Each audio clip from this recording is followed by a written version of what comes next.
Greetings, Earthlings. For as much as I love splashy, aggressive, and explosive decks, I also have an affinity for decks that require plotting and planning. I've had this deck built for a while, and one of my new favorite channels, Ponzer MTG, made his own controlled deck tech with a Far at the helm and inspired me to make this video in response. Go sub to him, by the way, he's pretty cool. So allow me, with disdain and disgust, today to introduce you to Guafa Hazid Profiteer. For one, a white and a blue, we got a 2/2 human rogue with the ability where, for a white, blue, and a tap, you put a bribery counter on target creature an opponent controls and they draw a card.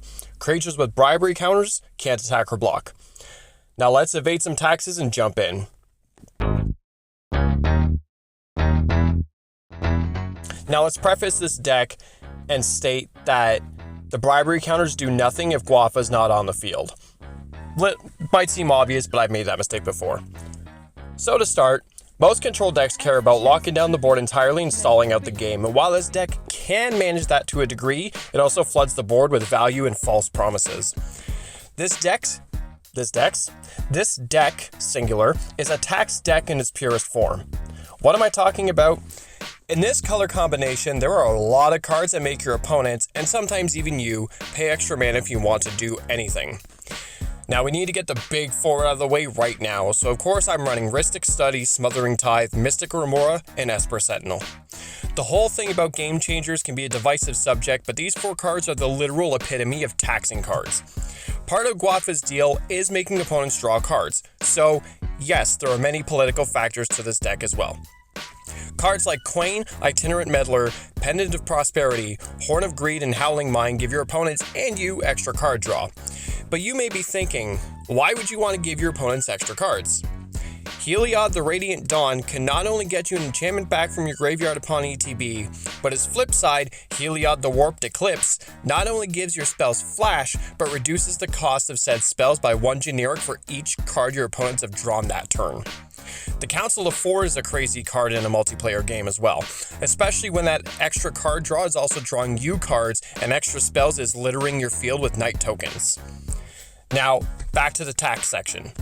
The main four can be crippling in the right circumstances, but we've also got Ghostly Prison, Aura of Silence, and one that works especially well if you want to stop any and all attacks, Vortex.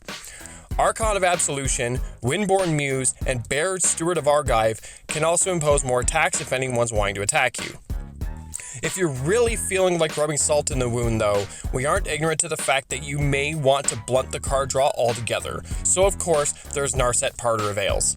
And if you have all of these tax cards on board, it's going to be really hard for your opponents to get rid of her.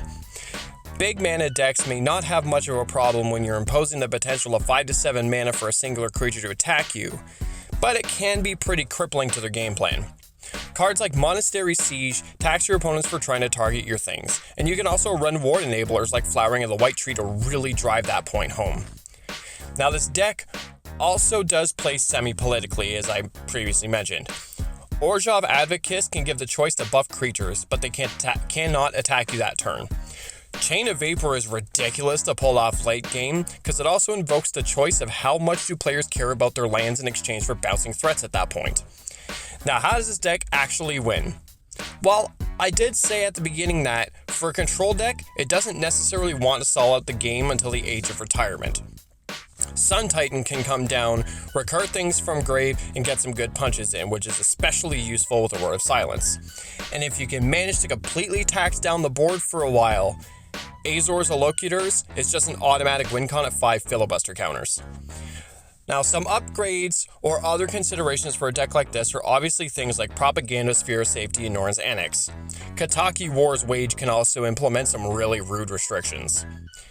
Paying for our own tax at times can be a bit restrictive, but the idea of this deck is a complete draw-go strategy so you can sit back and properly assess threats.